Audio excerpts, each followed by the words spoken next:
my name is Nyambura Kinyanjui. I like to think I am a powerhouse of skills because I don't have a specific thing I can ideally identify myself with. I am a certified mediator. I am also a psychologist. Currently, I would call myself a consultant because I am doing things here and there. I am a self-proclaimed brand ambassador for self-love. When I think of boundaries, I think of self-love, and I think of how you put yourself first, then everyone else comes in later because it trickles down eventually. And growth, I really am an advocate of growth and building onto your growth because again it trickles down to every other thing you do. I think as you grow and as you keep adding layers to your identification, you begin to see what really speaks to you and the type of content you consume and put out there. So I do a lot of reminders about self-love, about boundaries, and either I will do it as myself and share a story because I learned that people relate better when they put a face and a name to a story, or I will sort of repost or take snippets of pages that I follow that add to that cap as well. And then I try and have as many conversations as I can with anyone who either engages me because of that post or on the side. Because of doing what I have been doing, which quite frankly sometimes I struggle with knowing what to put out there and what not to put out. The line between sharing your stories and still keeping your life private is very thin.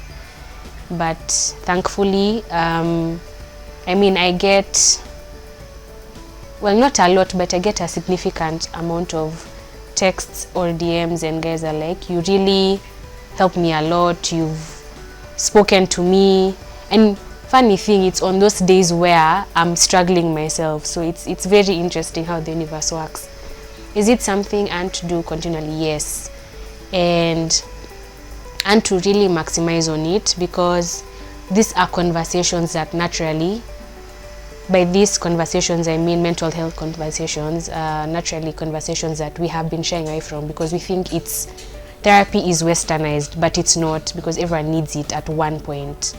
So I'm just trying to break the stigma. If you can get 2 or 3 people to come together, considering now the times that we are in, but the plan is to eventually have a space big enough to accommodate many people, whether it's online or offline, where we just come together, judgment-free zone, and help each other out. Because this life, it has shown us things, especially this year. So I think we really need each other to just forge forward. One of the things I know I need is to, of course, like I said, it trickles down. So working on yourself more will put you at a better space to be a giver of this service. So that, because ideally when I tell people my life goal is to be self-actualized, it looks like it's something that's not normal.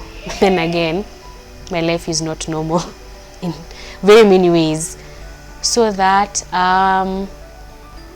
it would be nice to just have people come in and pitch in ideas, or just have, you see how when you talk to a stranger you feel more relieved?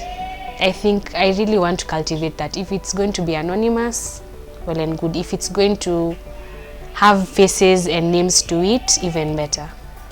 Yeah, and maybe like an actual physical space. I want to expand it into some sort of community shelter as well. I once asked people, what do you think would be written on your tombstone?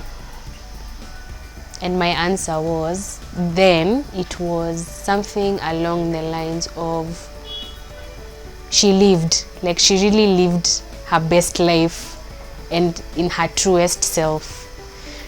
That is one way I'd like to be remembered. And another way is that I made an impact in society, a very positive impact that will go on for years and years to come, in whatever small way.